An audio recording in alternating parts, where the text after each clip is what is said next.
Now it is Jesus and me. Ready now.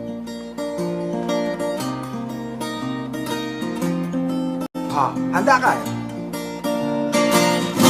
I traveled alone upon this lonesome way. My burdens were heavy and dark was my day. I looked for a friend, not knowing that he had all of the time been looking for me. Now it is Jesus and me for each tomorrow, for every heartache and every sorrow. I know that I can depend upon my newfound friend, and so till the end it's Jesus and me.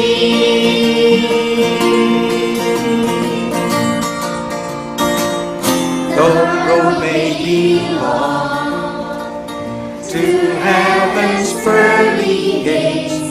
I know that it's narrow, I know that it's straight, but Jesus is there through eternity. We'll travel along, just Jesus and me. Now it is Jesus and me for each tomorrow, for every heartache and every sorrow. I know that I can depend upon my newfound friend, and so till the end it's Jesus and me. Forever I'll sing of His great love to me, forever I'll tell it on land and on sea. I'll stay by His side, contented I'll be for all of my life. It's Jesus and me. Now it is Jesus and me for each tomorrow, for every heartache and every sorrow. I know that I can depend upon my newfound friend, and so till the end it's Jesus and me.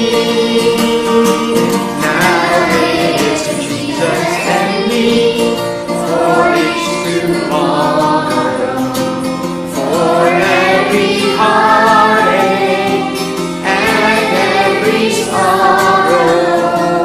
I know that I can depend upon my newfound friend, and so till the end it's Jesus and me, and so till the end it's Jesus and me.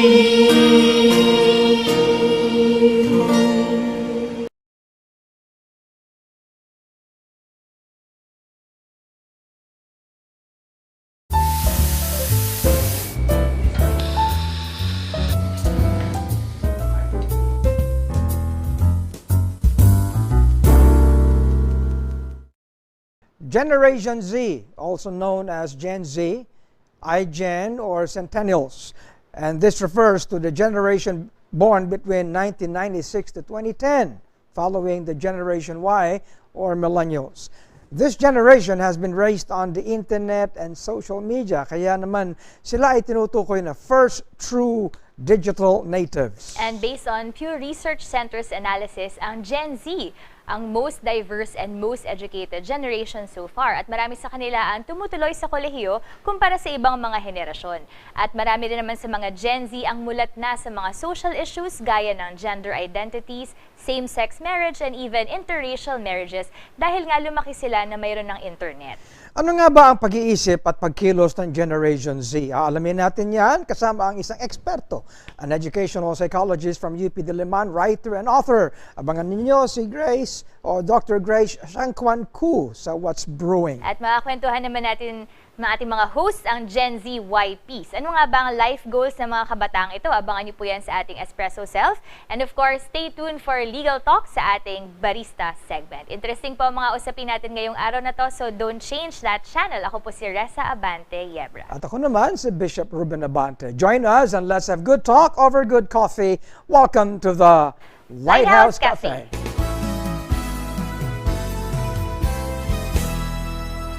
Iba na talaga ang mga kabataan ngayon. Yan ang madalas sabihin ng mga naunang mga henerasyon. Lalo na ng mga magulang na katulad namin, nakasulukuyan nagpapalaki ng mga anak. Kasama ka ba ron, Reza? Kada henerasyon o generation ay may kanya-kanyang ugali at karakter. Kadalasan ito ay nagiging dahilan ng di pagkakaunawaan ng mga magulang at kanilang mga anak, ang mga kabataan ngayon. Totoo po yan, Bishop. Dati, mainit ang usapan ng mga millennials or Generation Y na tinatawag.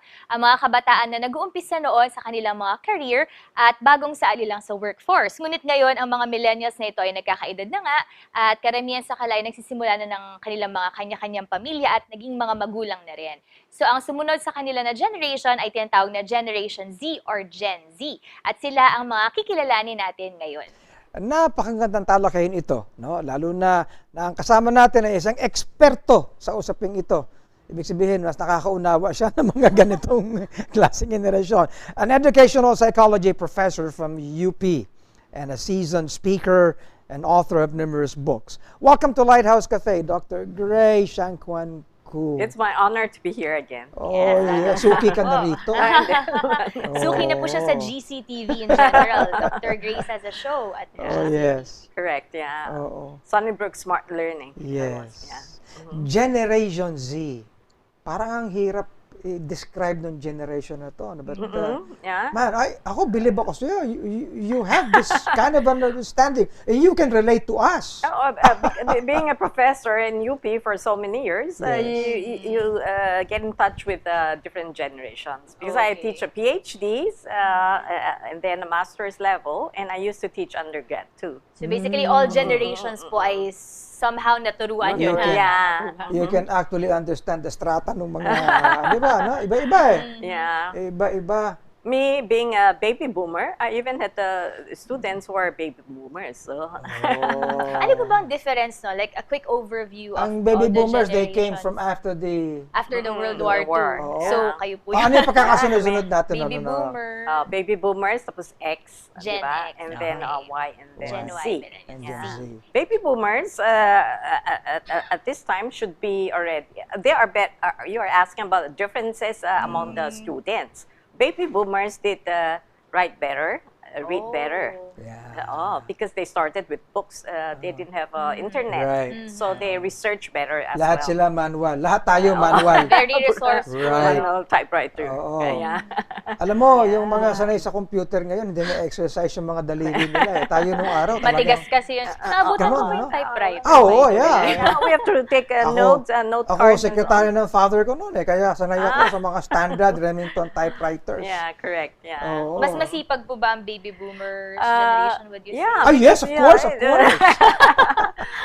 It was harder to write an essay because you cannot just copy and paste. Yeah, there are not many information. You have to go to the library and really take down notes. Tsaka mga telepono natin nung araw, mga aparato malalaki. No? Parang ganun. Yeah. Hindi pa yata uso yung Right. kaya wala pang mobile. And because we did a communication mostly face-to-face, di ba?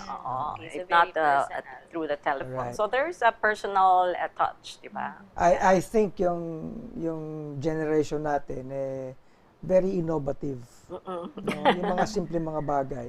Diba? yeah. Ayun. Resourceful because we are deprived of Resourceful. resources. Correct. Yeah. Right, Oo. right. And hardworking, I would say din po, no? Kasi walang easy way Teka, to ano ba do topic it. natin? Baby Ano topic boomer. ba natin? Gen Baby X boomers. na, Gen X na po. Oh, Gen masyadong- X. Hindi masyadong entitled tayo. Oh. X, the group of X, so I have references. They are my nieces and nephews. Anong because age I'm the group po seventh. yan, Oo. for They are example? now in their 40s, 50s, diba? And so on. But they are very hardworking too because they have to work in multinationals. Yeah. So they have a global competition. Right. And then the Y, they are my children, Yes, that's Generation me. Y, millennials. Why ka na ba? Why ka na po ako? So even if internet was available, not everybody was had access to it, Yes. right? So at least Medyo limitado. Starting, yes. so they learn how to read books as well Oo. as the screen. Yung No. mga nagtetelepono, nagsimula ng telepono, pero pupunta ka pa sa bubong para makakuha ka ng signal. Yes. Yeah. The connection Right. was not as good as well and Tsaka, slow. Yung internet natin nung araw, yung Yung tutuloy, may So, dial. Pero yung Z, they are really the digital Yes. natives na. Natives. They were born with already the gadgets Right. available. Yeah. Mga teke na sila Right. ngayon. Sabi nga po nila, actually, yung buffer age would be around 20 years old, ano, the Yeah. oldest ng Correct. Gen Z. Yeah. So they are in the undergrad. So yesterday I just spoke in the UP CSSP. That's a social Social sciences science. That's my side. group. That was with the faculty who wanted Yes. to know how they can reach now the undergrad because some of them have been teaching for so long. You see, so much of our syllabus had to change. The method of teaching had to change na. They like a cafe type of lounging we kind can of say now na ang Generation Z, they're kind of leaning towards the more convenient yeah, na mga yeah. bagay-bagay. Quick, instant. Quick, oo. Puro mga instant. Yeah, so attention span is less. Very na, short. Short na. Because, Yes. yeah, so since UP has not changed the scheduling, you still need to be In the class class. 3 hours for the grad level. It would be hard for some of them. Yeah. So at every now and then, they would have to take a look at their smartphone. Phones, right, right. So, so dependent, so attached to the smartphone. How about yung mindset nila? Kasi you mentioned baby boomers will be more hardworking and those things. As you go through the generations, I'm sure mas nababawasan. Tama po ba? How about for the Gen Z? The boomers are very loyal to their employers. So not only just on the vocation, but who is the employer. And then less now, because they could be loyal to their profession, but not to one employer na. So we can categorize them according sa mga iba't ibang qualities, no? Like for example, sa pagiging resourceful, no? Iba-iba rin yung mga ano nila sa pagiging fast, iba-iba rin, no? Yes, yeah. Gen Y and Z are very innovative. Yes. Yeah, but their mode and medium is very different. Yes. They are in the digital world. Yeah, so they know how to. The games are very good. They are good with creating games, right? So it enhances their creativity as well. Except that they are very dependent on the tools. Yun. Without that, Right. yeah, it's hard for them to draw, freehand and so on. So ibig sabihin there's a lot of dependency On the, sa Generation Z. Okay? Correct. Yeah. Now, the thing is, yung kanilang dependency ay, correct me if I'm wrong, ha? Yung kanilang dependency are leaning towards things na medyo temporal. Yung bang naluluma ka agad. Like for example, hawak nila laptops and mga gadgets and everything. Because 2 years lang yun, out, nag-obsolete na. Yeah, they change their iPhone every year, Yeah. every other year. Right. Yeah, and because each generation is becoming narrower and narrower. It used to be 25 years before we have another new generation. These days, it's 15 years. Every 15 years. Can we say na ang kanilang royalty is very short, no? Short span? Yes, no? commitment is very short. They don't like commitment as well. So there are pros and cons on that. Yeah, of course, yeah. How about sa well, mga, let's talk of family values, no? Family, community values. How different anong po mga ang challenges niyan? Yeah, there are many challenges, particularly for Christians, right? Yeah. The sense of morality, Mm. identity, about worldviews. They've changed na through the years. Are because of you the- are you saying na medyo loose ang morals ng Generation Yeah, Z? of course. Yeah, pornography is very accessible, for example. Yeah, and then they are very these days they don't want monogamy. Yeah, it's Okay. mostly yeah, and people are delaying their dating and marriage na. So morality changes. Not only sa morality but relationships also na Yes, apektuhan. yeah, social relationships and Oo, also palit the ng palit ng family. mga relationships and Family everything. values are Yeah, also affected. And then the identity confusion because they built another identity on their Online. social media. So they want to show that they are very happy, they're fine, they're successful and pretty. So not the real. But in such a situation, mahihirapan din sila to find themselves na Yeah, accept yung acceptance nila sa ano. Yeah. Okay. So it in psychology because identity crisis happens at certain age, right? About 20, 25, and so on, or earlier for Filipinos because we go to college earlier, 18 and so on. They start to find out who am I? What am I good at? What is my future? Now, with all the differences, different pictures that they see, they start to compare themselves with each Right. other. Yes. Social comparison is really Yun, right. bad. They Yeah. want they always want to be the best, the richest, the Kapag most hindi nila successful. naabot yan, then They'll depression be comes, depressed. Actually, I read anxieties. nga po na mas maraming suicidal Correct. and Yeah, that's depression, why- suicide sa Gen Z. Kaya mental health is a problem. Even in our universities, there are cases of suicides Yes. just because of grades and so Just on. this first quarter of the year, no? Marami Oo. na tayong cases. Kabataan no? as young as grade 9. Yeah, and then depression too. Right. When you compare with other people, you are far behind. Yeah, and so on. So you have to keep on promoting yourself. So it's harder to be happy with yourself. So, this is the setting now, no? How do we help parents then? What do we tell parents? Yeah. There should be more equipping for parents, no? Yeah. First of all, we have to know how the youth are spending their time. Where What are are their they spending their interests? time? Because with the internet, time displacement, they don't have time for their parents or even for their neighbors or for face-to-face contact na, di ba? So I think the first thing the parents should do is to control, to help the children develop self-control, self-discipline in the use of internet. That the internet Control. is the root of all many problems. It's a yeah. tool.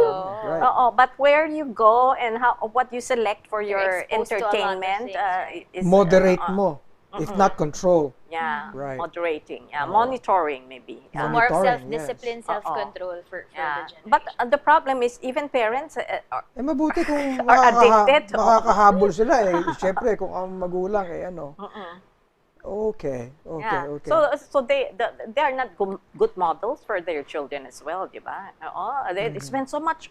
Philippines is the highest in social media use. Ano nga ang Facebook.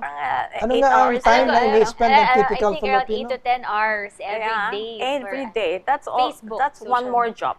Yeah, that's true. Oh, right. Just, Yeah. 24/7. So, kung hindi equipped ang mga parents into dealing sa kanilang mga anak, ano pang pwedeng asahan nila sa community, sa society? Yeah, Kasi, the I church can believe, do a lot, yeah. in a community na nagtutulungan. Kaya ang church setting man, napakahalaga Right. Lalo na you are able to express yourselves to brothers Community. and sisters in Christ, Dapat the may community. fellowship. Community. So these days, it's hard for parents to be talking with their children without their cell phones, diba? Or a smartphone. Why is it that the children are not finding it fun or useful to have a talk with parents? Because they feel that parents are always preaching to them and so on. They cannot be egalitarian or equal in their sharing and their position. So I think if parents can spend more time with their children and develop a better relationship, more time for bonding and so on, more sharing of common experiences, then the parents would be good company rather than people from the social media or Another problem that Japan had encountered so much these days is like hikikomori. These are the guys who just stay home for 3 years, 7 years without coming out. They don't want to have a family or be married and so on. All their time is spent on the internet, and it has become a serious mental health problem. It is So they rarely go out. Talagang online almost lang none. yung... They have to Lahat ask the virtual. psychiatrist to come and visit them. Lahat virtual. So, virtual. walang person-to-person na Yeah. relationship and everything. Correct, yeah. Even Ang sad relationship naman. is virtual relationship. Virtual relationship na lang. Identity is virtual. These days, they meet people Siyempre, kapag virtually. virtual, puro packaging lang yan, puro cosmetics true, lang yan. So, it's hard to see, really look What is into real. what's Yeah. inside. Yes. Yeah. And they attend Superficial lahat. concerts wherein the singer is not a person. A virtual na rin. It's a virtual a person. And they paid so much money and with such a great, big, huge crowd watching something that is not real. Buti na wala pang ganyan sa Pilipinas. Hindi pa yata ganyan ka-high-tech. Virtual Alam mo, reality. Parang the greater challenge is how to be parents than to... Yeah. No. It's harder to be parents these days. But It's true. Kinakailangan mag-offer ka na ng course, parenting the Gen Zs. Yeah, I think that is very important. And in church, many of them had problem of having, because most churches have average age of 65 and so on. So there are less and less Young people. youngsters attending church and so on. In the States, I think they only had 3%. Yeah. The Gen Z in the church. So ano pong pwedeng gawin ng like churches and ministries to reach itong mga Mabuti Gen rito, Z? puro mga bata ang staff. Yeah, many churches go into online, but I would not encourage that. Church is coming Yes. together, a Exactly. life I together. like what you Yes, said. yes. Church is always Yeah. coming together. Yeah, we have to come And it's just together face it's to not face. just attending. Right, When you right. come together, there's relational aspect Yeah, there. there's fellowship, There's yeah. fellowship. Ministries, Talagang merong involvement, ministry, may right. involvement, may service. And and touch. You everything. cannot touch a person on the online. Yeah. Oh, So right. we only use the visual. Tapos and, kinomplicate pa ng COVID-19 na hindi ka na pwede makapagkamay and everything. That's right, yeah. So I think the church should learn about the characteristics of these generations and know how to reach out to them. Yeah, the youth director is a very important person in the church. How to get more youth participate in more meaningful community work.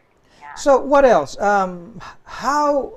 How do you do an entrance sa isang Gen Z na kabataan who is so closed and he's Yeah. just by himself or herself? yeah. So how do you enter his You world? know, even apologetics has to change.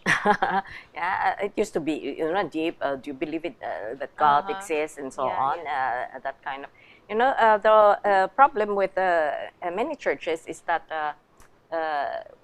we kind of isolate or alienate the young people into the planning or the starting of projects and so on.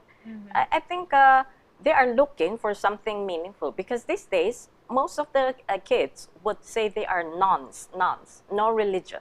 Yeah, correct. Yeah, it's a whole generation of nuns. So if they feel that there's no need for any religion, many of them are atheistic, in fact, then how can the church even bring them to church, right? So we have to reach out to the parents, and hopefully the parents, each family, would be able to touch their children. So ibig sabihin, number one, parents have to be proactive. Yeah. Right. Hindi They sila have to- distanced. Yeah. Hindi sila Rather detached, no? Detached, no? We have to get involved. hindi sila reactive lang. Kasi alam mo, Yeah. may mga magulang na they only attend to children pag may Pag may problema. problema. Actually, Kapag meron wala, nga you po know, ganun, mga virtual Tapos, parenting and din, kids di will ba? say, wala akong problema. Like, yeah, even yung mga OFWs, di ba? They call it virtual parenting, di ba? Yeah, They yeah, watch yeah. 24, may mga CCTV, Yeah, they they- see how the yeah. kids are doing. Mhm. Pero technically, wala talagang Wala, presence. wala. I don't think a hug. You cannot Yes. hug your baby on the internet. Or, So, be very going back to the personal, yeah. topic, ano ang entry point? Ang entry point. Ibig sabihin if you waited until your child is grown up, it's too late. Too late. Too late. Just even before a child starts to use the gadget. No, I saw this documentary. A child was given a magazine, and all she was doing was scrolling. She didn't even know how to turn the Oh my. magazine. Yeah, she's not seen a magazine that is turning. You have to turn the Oh. pages. So they are born with already being native. They speak the language. They are very quick with all this. Yeah, parents, before even a child starts to use the smartphone and the internet, has to prepare themselves with all these monitoring apps as well. Yeah. So, ang maganda palang entry point sa mga parents, learn. Yeah. You continue to study. No? Para makarelate din naman Para po makarelate. sila, Bishop. Yeah, yeah. Oo. But we should maintain some authority. Parents Yes. have authority. These So, days, authority. parents Yung do bang not- wag nating sasabihin na matanda na ako dyan, hindi ko na kaya yan, ganyan. authority in the sense now we have certain expectations. Right. Okay. You have to still learn how to obey the parents. Right. It says parents are afraid of their kids more than the kids being, obedient to their parents. So, being parents, we have to learn what is our authority, what is given us. The ironic thing, a God, lot of people know how to train dogs. They never know how to train their children. children. Pero I don't think, hindi naman po kailangan extreme, no? Like, lahat bawal. Di ba? Kasi I Hindi, also heard hindi. of like Yeah. parents na talagang at a certain age, bawal lang tahanan, Kasi bawal lang. dapat positibo ang Right, approach. right. But Diba? even American Pediatrician Association, Pediatric Association, had warned that children should below 2 should not be yeah. watching even television because the medium is the message. It will rewire your brain. So all these things, there are scientific findings of the harm and both the benefits and the harm, of course, of internet. But parents are sometimes too indulgent Yes. of their kids. If they want this, they give. They don't have a That's they don't make good Right, decisions.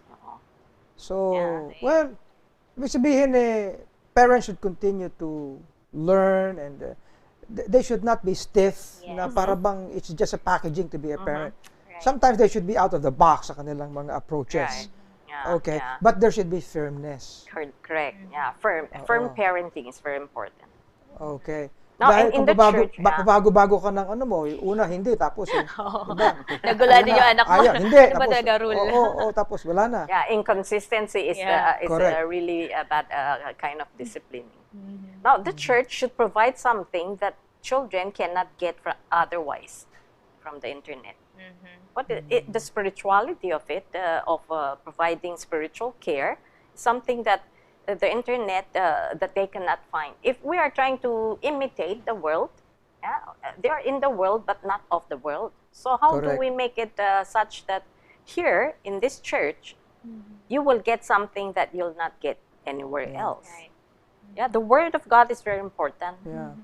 Because children who have access You know, ang to all kinds sinasabi of ko nga do not be afraid to be in the midst of wolves. Yeah. Because the Bible says we should be sheep in the midst of The wolves. wolves, yeah.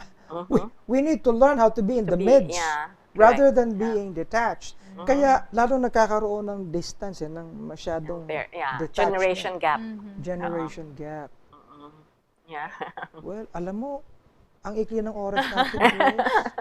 But Yeah. this talk has been very, para din sa Yes. amin, There should be And more even forum sa, din. Yes. kasi we're raising an alpha generation na kid na already. So talagang di lang digital native pero they grew up talaga na. But you know ganun that na yung- Generation Z is returning now to some more soft skills. They Oh. want people relationship. They want to go into psychology, Oo, social, kasi sa dami ng nagpapakamatay, entrepreneurship. natatakot na rin sila sa kanilang Oo, sarili. yeah. So they learn from the Y. Now the Z is coming closer now to the X. If I would be giving advice sa Generation Z, I would say this. Do not depend on things that easily fade. Yeah. You know? That easily, yung bang naluluma, Fade away, na, you know. Kaya nga, we need to be dependent on God who is immutable, who Yeah. does not Yeah, change, does who not change. remains. And the Word of God is eternal. Exactly. True. Well, Siguro, Miss Grace can also give a short message to the viewers, especially the Gen Z or maybe the parents of Gen Z. I wish parents should be talking more with their children. If the parents are doing social media all the time, and because just the time, life is made up of time, and what you have is time, no? Parents are not good models of their children in using of their time and doing something more meaningful. They lose, very quickly. The children will move away already, and they have developed more pleasant relationships with other peers, and they are started to be influenced by the peers rather than parents. Parents are still the greatest influencers of their. Influencer this day is someone who would advise you to buy this and buy that, but the parents are the best and the strongest influencers. The value Good. formation. oo. Ibig sabihin, wag mong i-outsource ang pagiging parent. magulang. Well, Grace, thank you so much. You need to come back and let's talk more of this.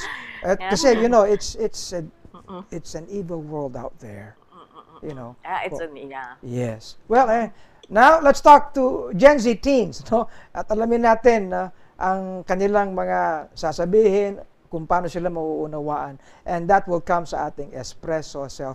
Don't you go away. Mga usaping in, mga paksang trending, Mga talakayang may kabuluhan. lifestyle at kulturang sariling atin. Buhay Pinoy, pag-usapan natin dito sa Espresso Self!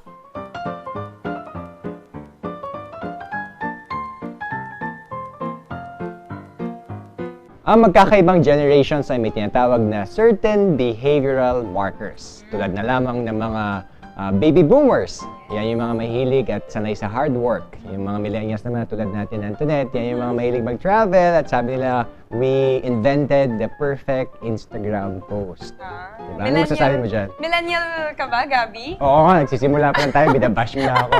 Of course, pasok pa ako dyan. So. Hindi, pero agree ako dyan actually yan, yung mga travel, ganyan, yung work-life balance, di ba? Yung mga hashtag, ganyan, travelgram, ganyan. Pero I think isa pa sa mga katangian ng mga millennials, gaya natin, Yes. I think yung pagiging passion-driven, yung jobs na ang sinisik ay more than practicality. Kasi yun yung nakagisnan, siguro nung mga generations before, ay kung ano na talaga yung parang gusto ng yun, passion or dinedirect ng puso. Ayan. Medyo maaga pa, Antoinette, para sa usapang yan. Ayan. Pero at sa ngayon naman, sumisikat na ang term na Generation Z.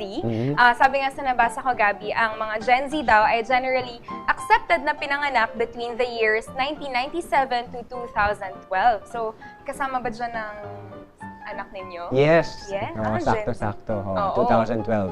So, pasok Yes. siya, kaya pinangalan namin siyang Zeph. Kasi Gen Z siya. Yeah. Okay, ayan, napakagaling. So, according to research, Gabi, ayan nga, one of their hallmark behaviors is the avid use of mobile devices. Pero unlike millennials who seek adventure outside these devices, ang Gen Z daw ay mas gugustuhin nasa bahay lang. So, abangan-abangan mo na si Zeph kung magiging totoo nga sa kanya to. Tama yan. Medyo nakaka-relate ako dyan. And putting it into a Christian context, paano nga ba ang buhay ng isang Kristiyanong Gen Z? And what better way to get to know someone than by talking to them, di ba? So, kaya meron tayong mga in-invite na mga Christian Gen Z people with us today. Kasama natin ngayon si Darwin, si CJ, si Edelweiss at saka si Ruben. Yay! Welcome! Nakasabit pa si Cafe. Ruben.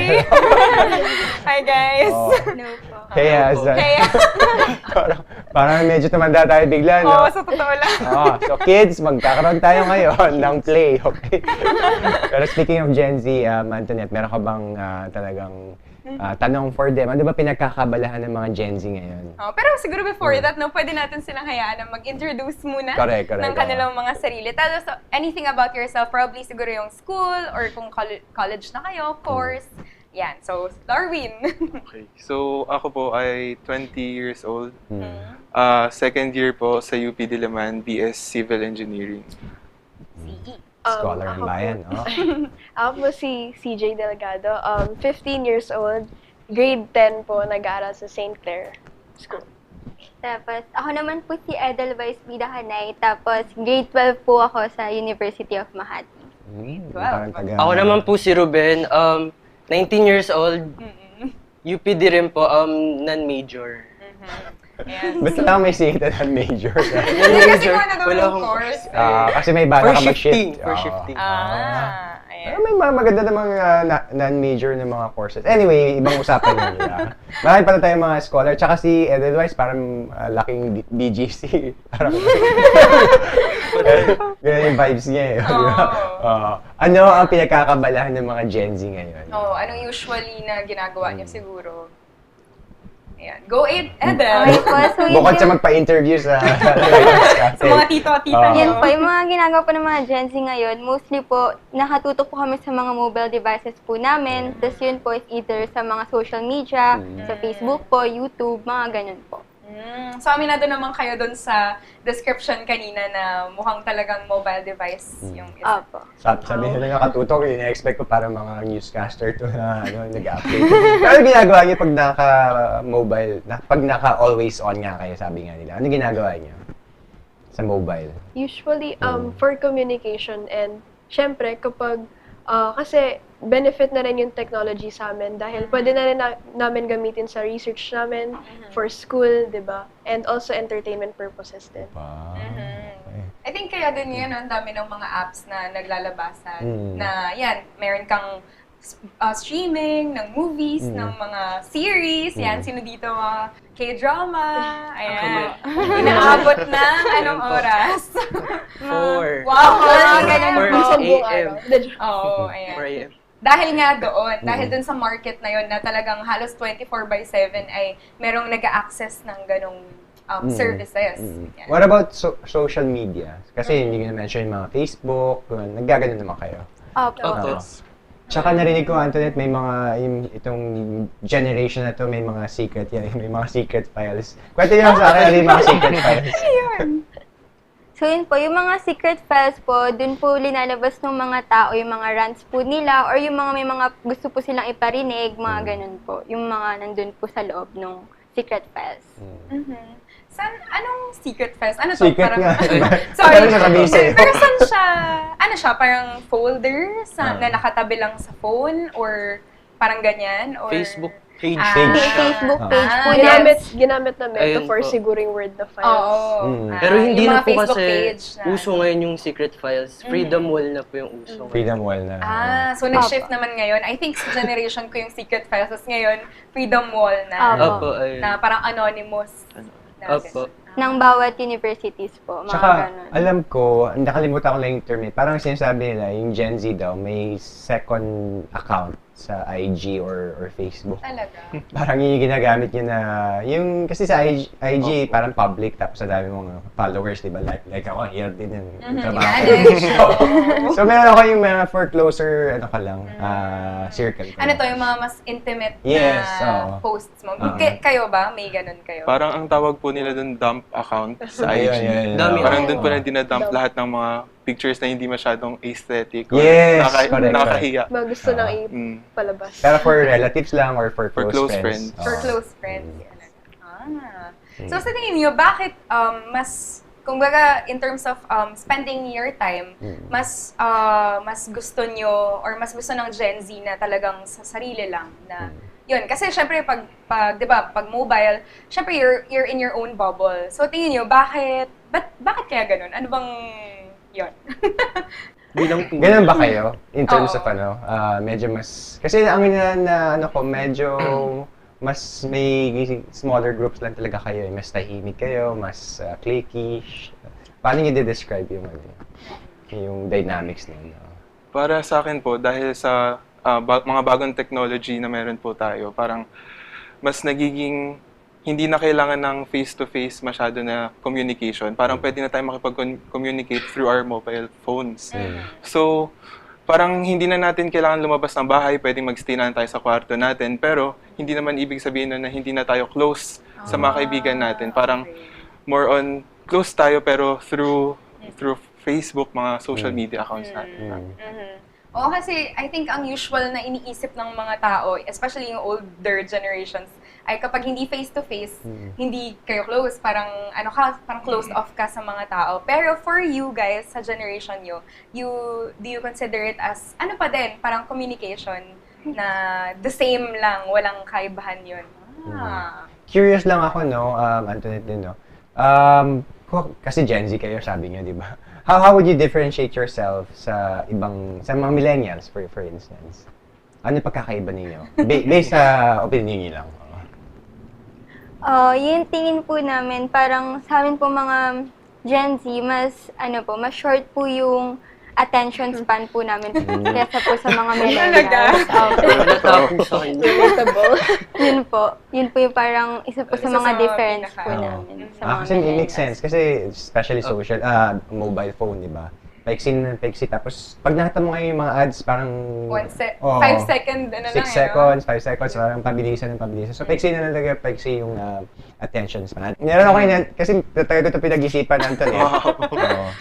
Para mas makilala pa natin ang generation nila, ayan, meron tayong pag-game. May pag-game si Tito Gabby. Bubunot lang kayo, may equivalent to na cash prize. Wow! Sama ako. Sige. Ang gawin nyo lang, bubunot lang, tapos answer nyo yung question truthfully. Okay? So, kung sa millennials, real talk, ito, freedom wall, o kaya Secret files. secret files. Okay, sino mauna? Ayan, kahit sino. Okay, sige. Kita mo naman, nag-recycle tayo ng paper. Ano ang pastime mo? Yung pastime ko po kasi, siguro pag wala akong ginagawa, mahilig kasi talaga akong maglakad talaga. Ewan ko kung nasa Gen Z ba ako, kasi hindi ako pala stay sa bahay. More on outsider talaga ako eh. And more on lakad talaga. Na parang hindi ko ma-attempt na nag-stay lang ako sa bahay. Gusto ko lagi ako nasa labas, gusto kong sociable ako. Pero may pagkakataon din na mas gugustuhin ko na sa bahay na lang, kaharap yung phone or yung netbook, manood ng mga K-dramas, ayan. Yung mga pep, Yes. pep talk. Ewan ko. Basta nagbabasa ako sa pep, super updated ako sa mga tubes. Chismis. Hindi kasi. Ayun. Okay, sige, let's At leave least that. updated si Ruben. Pass sa is mga pass, nangyayari. tama naman na si Ruben. Next. Sige, go Eden. Ay. Talagang nakantabay ang buong grupo. Okay, so saan mo hilig tumambay? So yun po, kasi po yung lugar po namin dun po sa Makati, medyo malapit po siya sa Taguig. Tapos as in, isang jeep lang po, nasa BGC na po. Kaya po kaya dun po kami hilig tumambay. Dun po Gastos kami pala. mahilig tumambay po. Pero nag-window shopping lang po. Yun po. Kasi ako napapadala ako sa BGC pag sa Safe Looks pag may mga sakit na yung katawan ko. So, sige. Okay! Window shopping naman daw. Window So, shopping. matipid pa din. Gen Z daw ang maraming cases ng depression and suicide. Totoo ba? Serious Bakit talk, kaya? Well, actually sakto kasi naging lesson namin to kanina lang sa school. And kasi yung depression and suicide, kaya siya siguro laganap dahil sa mga maraming kaganapan. Kasi since ngayon, di ba, technology uso na rin and mas lumalaganap. So, nagiging na rin yung cyberbullying. Siyempre, nakaka-affect na rin kasi sa feelings ng tao. Especially ngayon kasi para sa akin, yung generation ngayon is sensitive na sila. Parang to the point na kahit small things na-affect sila, parang napapansin agad nila yung mga smallest details. So parang nagkakaroon sila ng overthinking, ganun. Tapos, syempre, siguro may times na nafe-feel nila na wala silang makausap, ganun.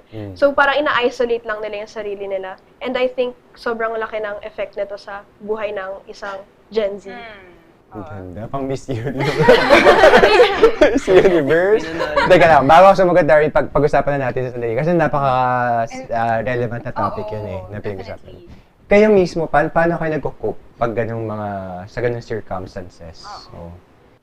For me, kasi usually kapag may times na sobrang nagiging toxic na yung isang bagay, iniiwasan ko na lang. Like, syempre sa social media, hindi naman din maiwasan yung ganyang toxicity. Sometimes I tend to turn it off para naging offline ako for a while, ganun. Kasi, syempre, minsan you have to let things off of your head na sakit sa ulo, ganun. Tapos, minsan din, kumakausap ako ng trustworthy na friend or syempre sa parents ko rin, especially sa mom ko. Ako mahalaga rin po talaga na makapag-usap ka sa magulang mo kasi sa ngayon po kasi, kumbaga, dumidepende nasa kung sino yung kausap mo sa technology, sa messenger, sa mga kaibigan, which is hindi tama kasi mas maraming alam yung magulang mo kaysa sa kanila. Kaso nga lang, yun din yung problema ngayon sa Gen Z eh. Hindi ganoon nagtitiwala sa magulang, kumbaga mas dumidepende sa kaibigan. Kasi case-to-case basis naman din, no? Dahil may iba, of course, there are those na blessed with set of parents na talagang madali yung pakikipag-usap. But there are also those na syempre, for some reason, probably na hindi din nakapag-establish ng ganong relationship. So, do you think, yon sa ganon na, in terms of communication, pag ba, kunyari may nagsabi sa inyo, sa Gen Z na, wag mo lang masyado isipin yan. Kasi usually ganun yung sinasabi. Pag negative yung bagay na narinig or nabasa, maliit na bagay lang yan or wag mo masyado isipin, ganyan. Nakakatulong ba yun na parang kapag mas narinig niyo siya na sabihan kayo ng ganun? Tingin ko po hindi po siya nakakatulong kasi parang yung na-hurt na po yung tao. So pag sinabihan po ng ganun, parang nai-invalidate po yung feelings niya. So yun, kapag nai-invalidate po kasi parang iba na po yung parang nagiging tingin na parang hindi naman pala ako naiintindihan nito eh. So bakit ako makikinig sa kanya? So yung parang kailangan po muna is binavalidate po yung feelings na parang okay, parang i-comfort po, ganun. Tapos pag alam naman po ng tao na hindi niya kaya i-comfort, edi parang i-suggest niya po sa parang makaka-comfort po niya, parang psychiatrist or psychologist. Parang ganun, pas mga ganun po. Na may mas wisdom. Opo. Oo. Ikaw, Darwin. Ay, Ruben! In relation po dun, i-share ko na lang din po kasi yung isa ko po kasing friend, nagka-open up po kami kapag walang ginagawa ayun. So, hanggang sa napunta po kami sa usapan na depression, anxiety, ganun. And then, siya po kasi is nakaranas na rin po siyang ma-depress, ma-anxiety, or ma-feel niya po na sobrang down siya, na sobrang walang kwenta niyang tao, gano'n. And then, ang tinanong ko po sa kanya, bakit hindi ka nakipag-usap sa magulang mo? Kasi, syempre, mahalaga rin na makipag-usap ka sa magulang mo. And then, ang sabi niya po kasi, yung sabi po kasi ng magulang niya, nung hindi niya pa po sinasabi, ang sabi po ng magulang niya, yung depression ay anxiety, mga baliw lang yan eh. Kaya from that word or from those words, doon niya na-realize na parang, bakit ko kakausapin to? Hindi niya naman naiintindihan kung ano yung nararamdaman ko. So yun yung parang example nung sinasabi po ni Edel kanina. Na nagkaroon na-invalidate yung feelings. Kaya more on sa friend siya nagsasabi. Ayun po. Okay. These are real issues. Oo nga. Gabi. Darwin, mukhang... Darwin, pasensya kang Darwin. Darwin, kasama ka. Hindi, babunot ka. Ay, text. Okay, sorry. Baka pwede natin i-relate doon sa gusto. Gusto ko bumunot si Darwin. Matagal niyang baka itong time na to. Wait lang po, Papa. Kita ko yung question. Bakit? Define love lang naman. Ang hirap ba yun? Okay, so, ito po, yung nabunot ko po is, who are your life influencers? And why? Mga sa mga millennials, Lodi o kaya wala ba? Like Ruben, gano'n? Para po sa akin, hindi po parang isang specific na tao yung nakapag-influence sa akin as an individual. Para po sa akin, ang pinakamalaking influence po sa buhay ko is yung church, yung eklesiya. Ano po kasi lumaki ako sa church, dito po ako natuto. Parang lahat ng principles na sinusundan ko, lahat ng practices, binibase ko sa kung ano man yung truth na galing sa salita ng Diyos. And yun po yung pinaka nakapag-influence sa akin. Amen. How do you use yung faith natin, faith ninyo, yung church, yung ministries sa pakikisalamuhan nyo sa labas? Maybe otherwise. Yun po.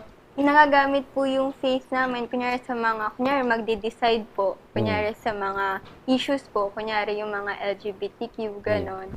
Na parang maano po yung po sa faith na kasi 'di ba po parang yung yung generation po parang more of liberal ganon, which is parang contradicting po sa po natin, sa faith po natin. So yun parang gagamit po yung reason and logic parang parang hindi naman po atakihin, pero parang ika-counter po yung mga reasons nila, gamit po yung faith and yung reason and yung logic.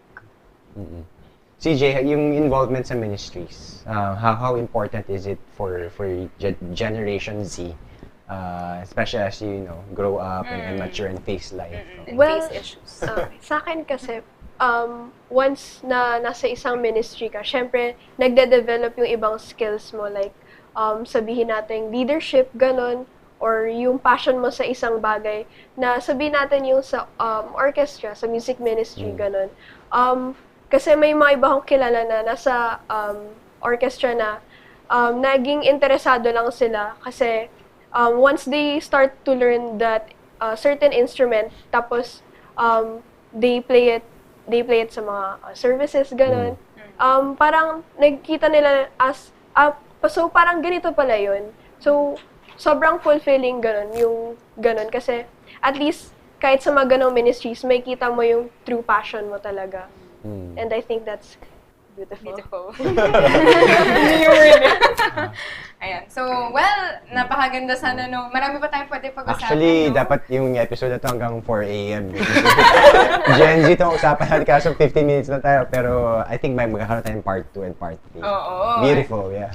Yes. And of course, thank you very much for being open and being honest sa mga issues na to. Of course, magkaiba kasi kunyari sa amin sa millennials, iba din naman yung set of issues. And of course, sa Gen Z din. At napakaganda that we have these kinds of conversations na yun nga, nakakapakinig tayo. Yun nga, yung in terms of emotion, alam mo yun, in terms of yung the feelings that our kids have, or hindi na kids those really do not have to be invalidated. Pero paano mo nga naman yun, paano ba natin siya mas maayos na address in accordance to God's Word.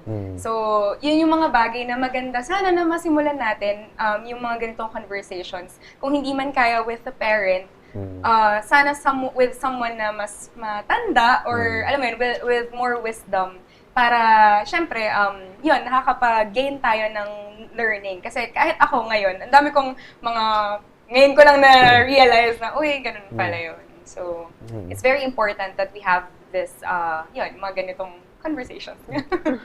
Ano message ko na yung sinabi?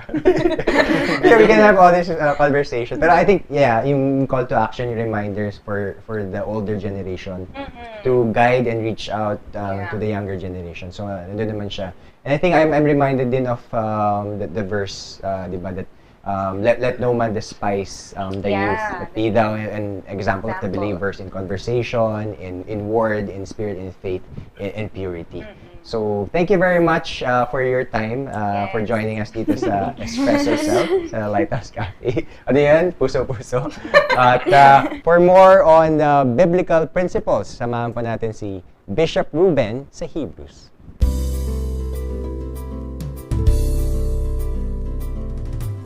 Welcome sa ating Hebrews. Ito ang segment sa ating Lighthouse Cafe na naglalayon po na bigyang daan ang ilang mga bagay mula sa banal na kasulatan na may kinalaman sa mga pinag-uusapan po natin ngayon. Like for example, sa episode na ito ay pinag-uusapan natin ang tinatawag na Generation Z.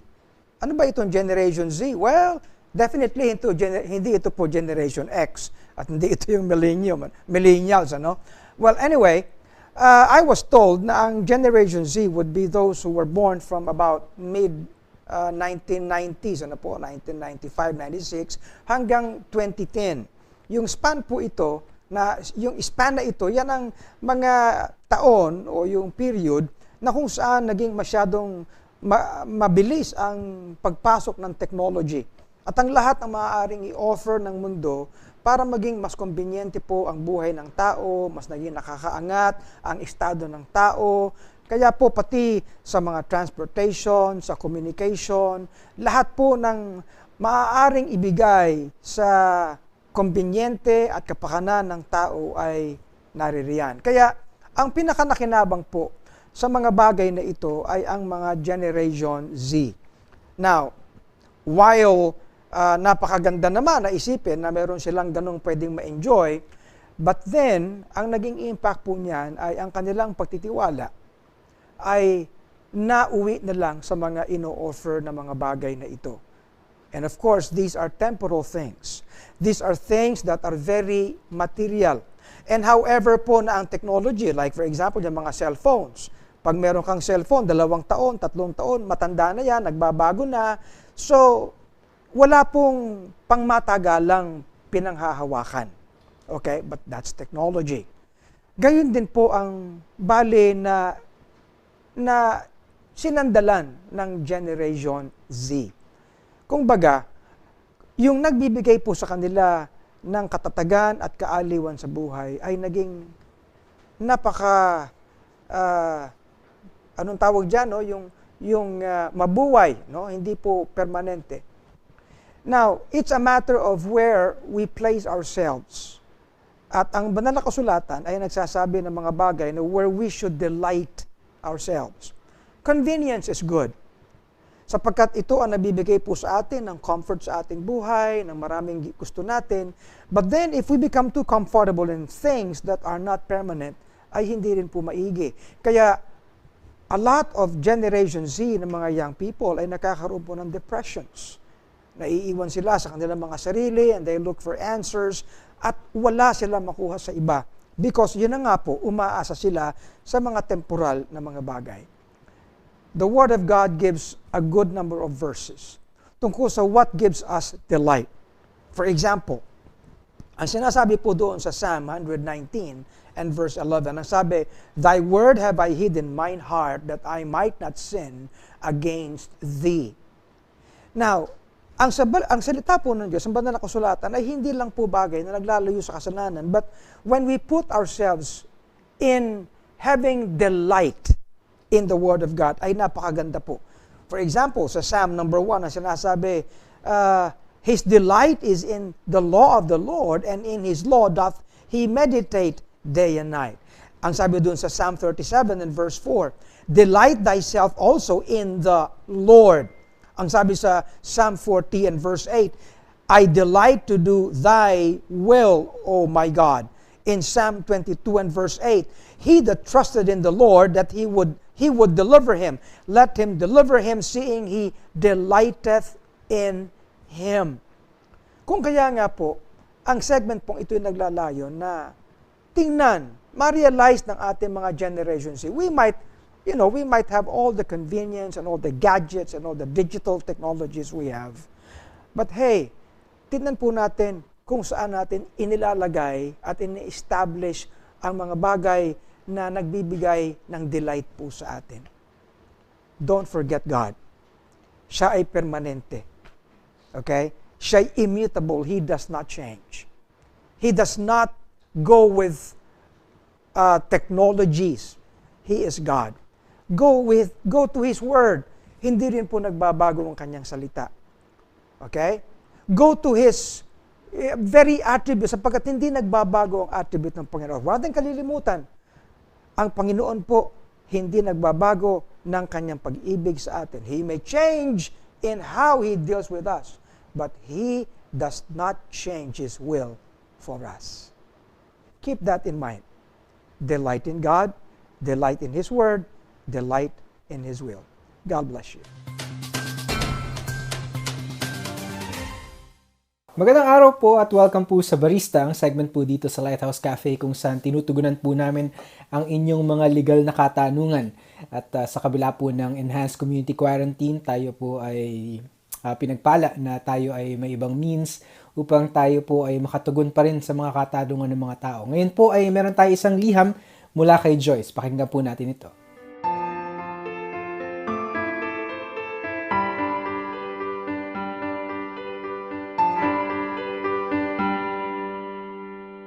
Salamat Joyce sa iyong katanungan. No? Maraming tao talaga ang nagtatanong kung ano ba itong Social Amelioration Program at kung paano ba ito ini-implement. Ito ay bunsod ng Bayanihan Heal as One Act. Ito ay naglalayon na magbigay ng tulong, ng suporta sa pamamagitan ng pinansyal na aspeto sa ating mga kababayan. At of course, ang target ng ating gobyerno ay mabigyan yung mga tinatawag natin na mga marginalized, yung mga vulnerable sectors of our society. And maganda yung tanong mo, no? Ano ba yung kinakapalooban nitong buong Social Amelioration Program at paano ba ito i-implement? And of course, nag-issue ng joint memorandum yung Interagency Task Force. That was Joint Memorandum Circular Number 1 Series of 2020 kung yan ay gusto mong tingnan. And nag-issue din ang Department of Social Welfare and Department of Social Welfare and Development na sarili nilang guidelines ukol dito sa Social Amelioration Program. So, ito ay i-roll out sa pamamagitan ng mga local government units. So, ito ay i-roll out sa mga probinsya, sa mga munisipyo, sa mga syudad, pababa sa mga barangay.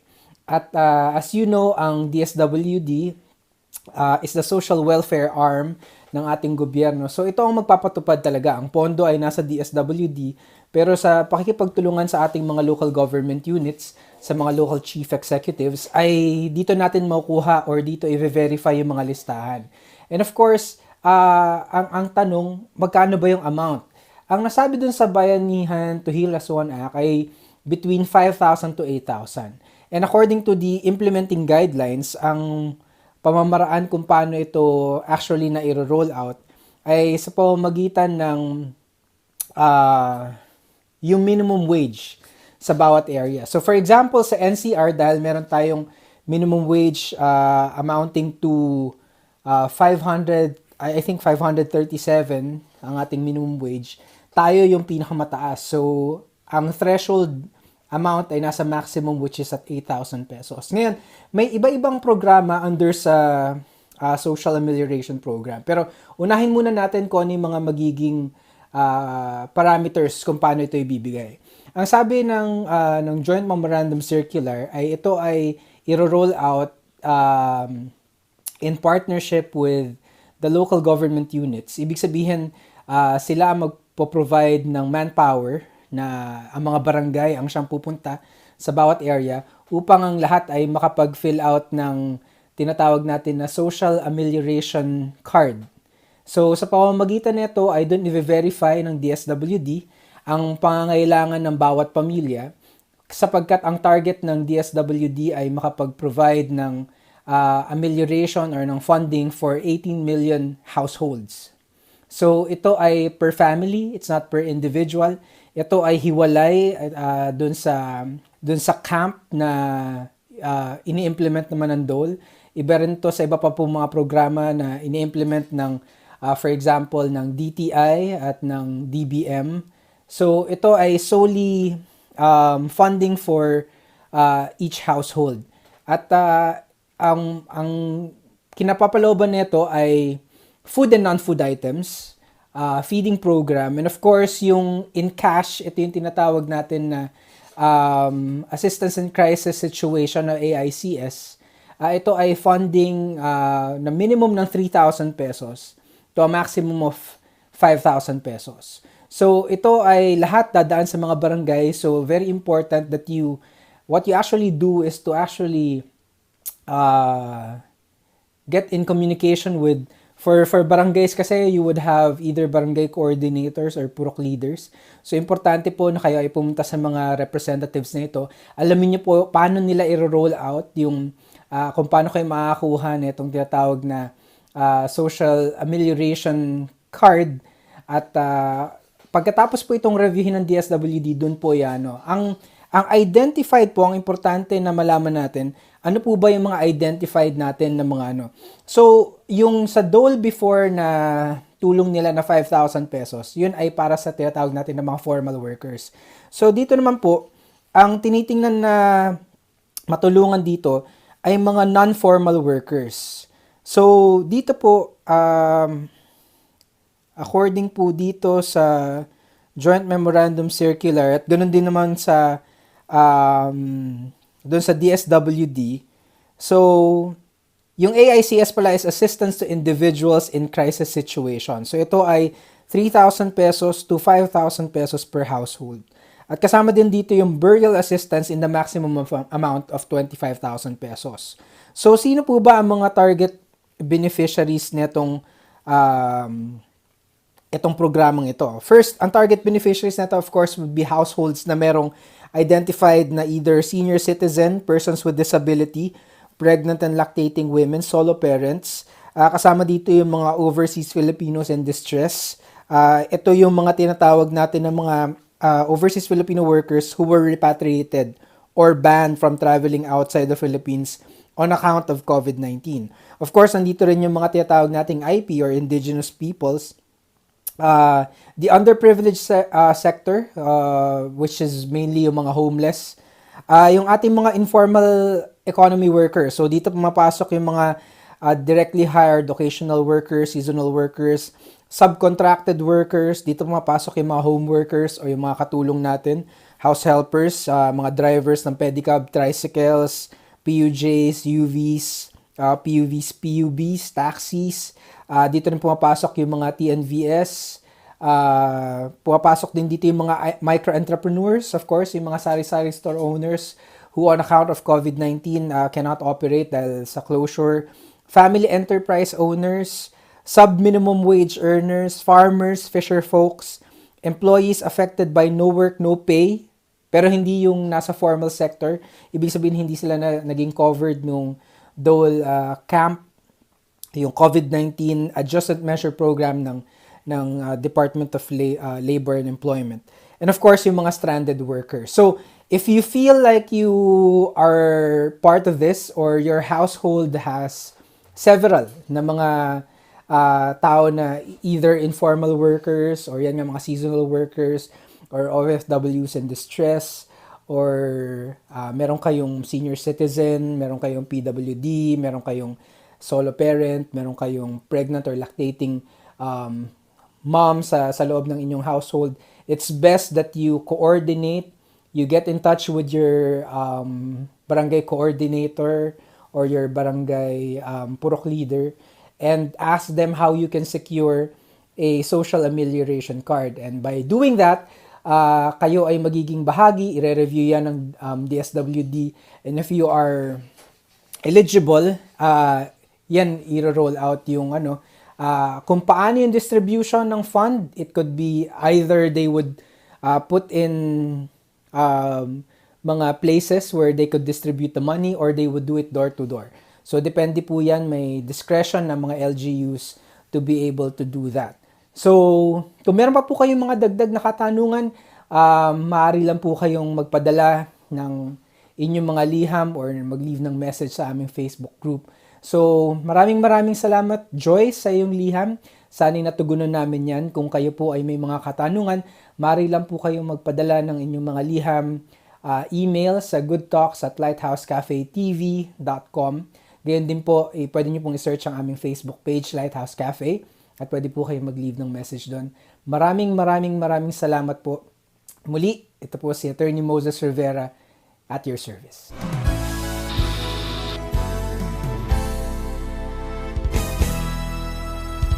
At natapos na naman ang isang oras ng magagandang kwentuhan, mga pag-uusap na palagay po natin naging kapaki-pakinabang sa inyong lahat. We hope you enjoyed all our discussions today. And you can watch our replay of our episode today sa aming Lighthouse Spectrum mobile app. Download this app from the App Store or Google Play Store. Maaari rin kayong manood sa aming Lighthouse BBC YouTube channel and be sure to like, subscribe, and share. And we would also like to thank our ministry partners and sponsors who have faithfully supported our various shows and productions. Maraming salamat po sa For Gospel Catering Services, Haircutters Republic, Miami Cakes, and the Lighthouse Blooms Flower Shop. At maraming salamat din po sa ating mga individual sponsors who continue to partner with us. You can also be our ministry partner. Just send a message to our official Facebook page, Lighthouse Cafe. And so catch another episode next week, only here at the Lighthouse Cafe, Where good talks happen.